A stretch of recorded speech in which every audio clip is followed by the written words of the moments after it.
The air in the solicitor's office was thick with a silence that felt heavier than grief. It had been a month since my father, Arthur, had passed, and the four walls of this stuffy room felt like a final, formal goodbye. I sat upright, my hands clasped tightly in my lap, trying to draw strength from the stoicism Dad had always taught me. Across the mahogany table, my sister Laura was the picture of sorrow, dabbing at her eyes with a lace handkerchief. But I knew better. I saw the flicker of triumph in her gaze when she thought no one was looking. Mr. Davies, our family's solicitor for as long as I could remember, cleared his throat and read from the document that would dictate our futures. It was exactly what Laura had been expecting, and exactly what I had feared. The family home, the lion's share of the investments, the small art collection Dad had cherished, it all went to her. For me, there was a modest trust fund, enough to be comfortable but not enough to be secure, and a sentimental mention of his love and pride. It felt like a slap in the face, not from my father, but from my sister. Laura's performance was masterful. "Oh, Claire," she whispered, reaching across the table to place a cold hand on mine. "I'm so sorry. I never imagined well, you know how he was? He always saw me as the one who needed more looking after." I pulled my hand away gently. "It's fine, Laura." But it wasn't fine. My father was a man of fairness and balance. He loved us both, yes, but he was also acutely aware of our circumstances. I was a single mother to my wonderful daughter, Lily, working a steady but modest job as a librarian. Laura, on the other hand, had married into wealth, her husband a successful stockbroker. She didn't need the family home, a sprawling property she'd openly called old-fashioned for years. She didn't need the money. "I know this must be difficult," Mr. Davies said, his eyes filled with a pity that made my skin crawl. Arthur was very clear in his instructions. But had he been? In the last few months of his life, Dad had grown increasingly frail, but his mind had been as sharp as ever. He'd often spoken to me about his plans, about ensuring both his daughters and his only grandchild Lily were taken care of. He'd mentioned wanting to help with Lily's university fund, a conversation that now seemed like a distant dream. He spoke of legacy, of fairness. The will that was just read felt like a betrayal of everything he stood for. On the car ride home, the silence was my only companion. I replayed my last few conversations with Dad. He'd been unusually insistent that I visit his study, that I look at the old oak desk he'd worked at for 50 years. "Everything you need to know is right there, Claire," he'd said, his voice weak but firm. "Don't ever let anyone tell you what I thought. You know me better than that." At the time, I dismissed it as the rambling of a sick man. Now, his words echoed in my mind like a ghostly warning. Had I missed something? A clue? A letter? When I got home, Lily was waiting for me. At 16, she had my father's quiet intelligence and a perceptive nature that often startled me. She took one look at my face and knew. "It wasn't fair, was it?" she said. Not as a question, but as a statement. I just shook my head, the lump in my throat too large to speak past. "Grandpa Arthur wouldn't have done that," she said, her voice filled with the unwavering conviction of the young. "He promised he'd help me with my coding camp this summer. He said he'd put it all in writing." And that's when it hit me. My father, a man who still used a fountain pen for his letters, had become surprisingly tech-savvy in his later years, thanks to Lily. She had taught him how to use a computer, how to email, how to scan documents. He was fascinated by it, by the idea that you could save something in the cloud, as he called it, a digital safety deposit box in the sky. "His laptop," I said, my voice barely a whisper. "Where is Dad's laptop?" Laura had taken it, of course. She'd cleared out his study the day after the funeral, claiming she was handling his affairs. She said it was old and slow, and she'd probably just donate it. But I knew, with a sudden chilling certainty, that she had hidden it for a reason. The second will wasn't on paper. It was in the cloud, and Laura was praying I'd never think to look there. The first obstacle, and the most obvious one, was Laura. I called her that evening, my heart hammering against my ribs. I tried to sound casual, a feat of acting that deserved an award. "Hi, Laura, it's me. Quick question, a bit of a random one. Do you still have Dad's old laptop?" Lily wanted to see if she could recover some old photos she stored on it for a school project. The lie tasted like ash in my mouth, but it was a necessary evil. On the other end of the line, Laura's sigh was a performance in itself, a long-suffering sound meant to convey how burdened she was. "Oh, Claire, honestly. That old thing? It was practically a fossil. The battery was shot, it took 10 minutes to even turn on. I dropped it off at an e-waste recycling center last week. It's probably been dismantled for parts by now. Why didn't you ask sooner?" Her voice was smooth, confident, every word a carefully constructed lie. She was cutting off the path before I could even take the first step. For a moment, I felt the air leave my lungs. She had thought of everything. She had made the one piece of evidence disappear. "Oh," I said, my voice small. "Okay, no, it's fine. It wasn't that important. Thanks anyway." I hung up the phone, a wave of cold defeat washing over me. She had won. It was that simple. She had played me, and she had won. I slumped onto the sofa, the weight of the injustice pressing down on me. Lily came in from the kitchen, holding a glass of water. She placed it on the coffee table and sat beside me, her expression serious. "She got rid of it, didn't she?" I nodded, unable to meet her gaze. "She says she did. Took it to a recycling center." I expected Lily to look as crestfallen as I felt, but instead a thoughtful expression crossed her face. She tapped a finger against her chin, a habit she'd had since she was a little girl trying to solve a puzzle. "But she didn't get rid of the cloud, did she?" I looked at her, confused. "The cloud? What do you mean?" "Grandpa Arthur's cloud backup," Lily explained, her eyes lighting up with the spark of an idea. "Don't you remember? I set it up for him last year. He was so worried about his hard drive crashing, losing all his photos of Grandma. So I installed a service for him. It automatically backed up his entire computer, every document, every photo, everything, to a secure online server. He called it his digital attic. The hope that bloomed in my chest was so sudden and fierce it almost hurt. My father's cautious nature, his blend of old-world wisdom and new-world curiosity, might have just saved us. "A backup? Are you sure? Can we get into it?" "I'm sure," Lily said, a confident smile spreading across her face. "I set it up with my email address as the recovery account, just in case he forgot his password." Which he did. Constantly. We moved to my own aging laptop on the dining table, the screen flickering to life. Lily's fingers flew across the keyboard, navigating to the login page of the cloud service. The username was easy, Arthur's full name, but the password was the real test. "Okay," Lily murmured, her brow furrowed in concentration. "Let's think like Grandpa. What would he use?" We tried the obvious first. His birthday, my mother's birthday, their anniversary. Access denied. We tried the names of his beloved pets. Access denied. We tried the street he grew up on. Access denied. My newfound hope began to wane, replaced by a familiar frustration. Laura's smug face flashed in my mind. Of course it wouldn't be this easy. "Wait a minute," Lily said, her eyes widening. "He was so proud of them. He mentioned it in almost every conversation." "Mentioned what?" I asked, leaning closer. "His roses," she said. "Specifically, the one he bred himself. The one he named after Grandma Clara." I remembered it instantly. A beautiful, deep crimson rose with velvety petals. He'd won a local gardening award for it. He called it the Velvet Clara. Lily typed it in. VELVETCLARA. She hit enter. For a heart-stopping second, the screen just showed a loading symbol. And then, it opened. Access granted. We were in. A perfect digital replica of my father's entire computer was right there in front of us. There were folders neatly labeled. Family photos, gardening logs, finances, household bills. And then, sitting there, as if it had been waiting for us all along, was a folder that made my breath catch in my throat. It was titled, My Final Wishes. My hand trembled as I moved the cursor over the folder. For a moment, I hesitated, a knot of fear and hope tightening in my stomach. What if it was nothing? What if it was just more photos, more old documents, a dead end that would only deepen the disappointment? Lily, sensing my hesitation, placed her hand over mine. "It's okay, Mom. Whatever it is, we'll face it together."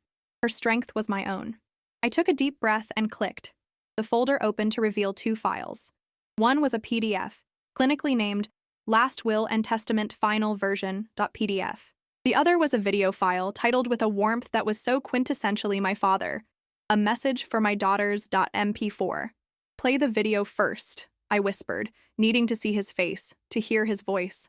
Lily double-clicked and the media player popped up, the screen filled with the familiar image of my father's study. And there he was.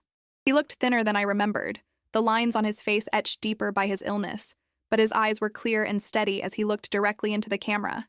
He sat at his old oak desk, the one he'd told me held all the answers. "Hello, girls," he began, his voice raspy but firm. A faint, sad smile touched his lips. "If you're watching this, it means I'm gone. And it also means there has been some confusion about my final wishes. I hope it is you, Claire, who has found this. I've left a trail I hoped only you would think to follow." He paused, taking a sip of water. "I love you both dearly, but I am not blind. Laura, your life is one of comfort and security. You have everything you could ever need. Claire, your life is one of love and hard work, but I know it is not always easy. A father wants to provide. He wants to be fair. And the document you were shown at Mr. Davies's office? It is not a fair reflection of my heart." Tears began to stream down my face, hot and silent. This was it. This was the validation. The truth I had felt in my bones. "I have seen how wealth can change a person," he continued, his gaze becoming more intense. "How it can make them forget what truly matters. A home is not just an asset to be liquidated. It is a place for family, for memories to be made. It is a place for my granddaughter to grow up, to feel safe." He looked down at a piece of paper in his hands, then back at the camera. "Therefore, I have drafted a new will. It is the only one that should be considered my last and final testament. In it, I have left the family home to you, Claire, and to Lily. I have established a significant trust for Lily's education, so she can follow her dreams without the burden of debt.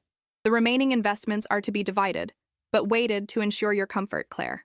For you, Laura, I have left your mother's complete jewelry collection, which I know you have always admired, and the Degas painting you loved as a child. It is a significant inheritance, but one that is balanced with your sister's needs." He folded the paper. "I am doing this because I trust you, Claire, to preserve the spirit of this family. And I hope, I truly hope, that you, Laura, will find it in your heart to understand and accept this. My greatest wish is for my daughters to remain sisters, not adversaries. Please, don't let my passing be the thing that tears you apart." The video ended, leaving a silence in the room that was filled with my father's presence. I was sobbing now, deep, shuddering breaths of relief and grief all mingled together. Lily wrapped her arms around me, and for a long moment, we just held on, the two of us. It wasn't about the money. It was about this. It was about knowing that his love, his fairness, his faith in me had been there all along, hidden away in a digital attic, waiting to be found. After a few minutes, I wiped my eyes and nodded toward the screen. "The PDF," I said, my voice thick with emotion. Lily opened it. It was exactly as he'd described. A formal, legally structured will, meticulously detailed. And at the bottom, there was my father's signature, bold and unmistakable, next to a date from just 2 months ago. We checked the file's metadata. The creation date matched. It was irrefutable. Laura had knowingly and maliciously presented an old, outdated will, counting on the fact that this one would never be found. A new feeling began to replace the relief. A cold, hard anger. My sister had tried to steal my daughter's future. She had tried to erase my father's true legacy. I looked at Lily, whose face was a mixture of pride and righteous fury. "She's not going to get away with this," she said, her voice low and determined. I knew she was right, but a direct confrontation with Laura would be useless. She would lie, she would deny, she would try to destroy the evidence. We had to be smarter. We had to use the system she had tried to manipulate. I picked up my phone, my hand no longer trembling. I scrolled through my contacts until I found the number for Mr. Davies' office. The fight wasn't over, but now I had the truth on my side. And for the first time in a month, my voice didn't feel small or weak. It felt strong. The next morning, I walked into Mr. Davies' office, but this time was different. The defeated slump of my last visit was gone, replaced by a straight-backed resolve that felt like a suit of armor. Lily was by my side, her hand tucked into mine, her presence a quiet, unwavering source of strength. We had requested the meeting, stating only that we had come into possession of new documents pertaining to my father's estate. I had also, against Mr. Davies' initial hesitation, insisted that Laura be present. She swept into the room a few minutes late, cloaked in an air of theatrical impatience and expensive perfume. "Claire, really?" she began, not even bothering to sit down. "What could possibly be so urgent? I have a charity luncheon to get to." "Thank you for coming, Laura," I said, my voice remarkably even and calm. I gestured to the polished mahogany table between us. "I believe we found what Father truly intended." Mr. Davies, ever the cautious professional, looked between us. "Claire, as we've discussed, your father's will was quite clear. The one you read, yes." I interrupted gently, but firmly. "But it was not his last. Dad was meticulous. He kept a complete encrypted digital backup of his entire office computer. Lily and I found it. I saw it then. A flicker of pure panic in Laura's eyes. A micro-expression so quick that anyone else would have missed it. Her practiced smile tightened at the edges. Oh, for heaven's sake, a computer backup? What are you going to find? His grocery lists? Claire, this is just desperate. I ignored her barb and turned to my laptop, which was already open. Mr. Davies, my father created a new will 2 months before he passed away. Here it is. I opened the PDF, the crisp legal document filling the screen. As you can see, it is dated, and it is signed. His digital signature is cryptographically verifiable, complete with a timestamp that places its creation precisely on the afternoon of October 17th. Mr. Davies leaned forward, his professional skepticism warring with his duty. He was silent for a long moment as his eyes scanned the document, his expression shifting from doubt to intense focus. He would have to verify its authenticity, of course, but the document itself was flawless. Laura, however, let out a harsh, brittle laugh. This is absurd. You could have typed that up yesterday. You're a graphic designer, Claire. You know how to forge things. Do you really expect anyone to believe this? I don't expect you to believe a document, I said, finally turning my full attention to her. But perhaps you will believe him. And with that, I clicked the second file. A message for my daughters.mp4. Our father's face filled the screen. He looked tired, older than I remembered, but his eyes were clear and full of a love that transcended the digital screen. The room, which had been buzzing with tension, fell into a profound, suffocating silence, broken only by his raspy, recorded voice. Laura froze, her face a mask of disbelief, her hand flying to her throat. We all watched as he spoke of his love for us both, his fears for our future, and his final, clear-headed decision. He spoke of fairness. He spoke of legacy. He talked about the meaning of the house, not as an asset, but as a home, a place for family to gather for generations. Then, the moment of truth arrived. The video showed him holding up the very will we now had on the screen, its pages clear, and he explained, point by point, his reasons for the changes. A strangled sob escaped Laura's lips. It was a raw, ugly sound. He looked directly into the camera then, his gaze seeming to pierce through time and technology to find us in that very room. My greatest wish, his voice cracked with emotion, is for my daughters to remain sisters, not adversaries. Please, please, don't let my passing be the thing that tears you apart. The video ended. The screen went black. The silence that followed was heavy, absolute, and damning. Laura was ghost white, her carefully constructed composure shattered into a million pieces. She looked from the blank screen to me, her eyes wild, filled not with triumph or anger, but with the toxic, cornered mix of fury and shame. Mr. Davies, looking visibly shaken, cleared his throat. In light of this is extraordinary, he murmured, before his voice firmed with authority. The video testimony, combined with the digitally signed and dated will, I have no choice but to begin proceedings to have this new will validated as the superseding document. Laura, he said, his tone now cold and sharp, you have some very serious questions to answer about why you presented an older will, knowing this one existed. She didn't answer him. She couldn't. The evidence was irrefutable. Her deception was laid bare for all to see. She simply grabbed her expensive purse and fled the room, not with the indignant stride of an insulted heiress, but with the hurried, stumbling escape of someone who had been caught. The legal process took a few weeks, but the outcome was never in doubt. The digital will and its accompanying video message were authenticated without issue. My father's true wishes were honored. The house, the home he had so desperately wanted to preserve for his family, was now legally mine and Lily's. A month later, Lily and I stood in the garden behind the house. The late afternoon sun cast a warm, golden glow on the flower beds. I had not spoken to Laura since that day in the office. There were angry letters from her lawyer, of course, but I answered them through Mr. Davies. True to my father's wishes, I had her mother's jewelry and the Degas painting appraised and shipped to her address. I did it not out of pity or a desire for reconciliation, but because it's what my father had asked. He didn't want adversaries. I knelt, touching the petals of a deep crimson rose, the velvet Clara my father had been so proud of. The house was no longer a symbol of conflict, but a sanctuary, our sanctuary. Do you think Aunt Laura will ever understand? Lily asked, her voice soft as the breeze. I don't know, I said honestly, breathing in the faint, sweet scent of the rose. Some people can't see past what they've lost to appreciate what they still have. But we can't let her bitterness define Dad's legacy. This is his legacy. I looked up at the old house, standing strong and proud against the evening sky. A place for family. A place for us. And for the first time in a very long time, my future, and my daughters, felt as secure and full of love as the house we could finally, truly, call home. Thank you for watching this story to the very end. We hope it moved you. What would you have done in Claire's situation? Do you think she did the right thing by sending Laura the items from their father's will? Share your thoughts and your own stories in the comment section below. We love hearing from you. And if you enjoyed this video, please don't forget to like, subscribe, and hit that notification bell so you never miss another story from our channel. Your support means the world to us. See you in the next video.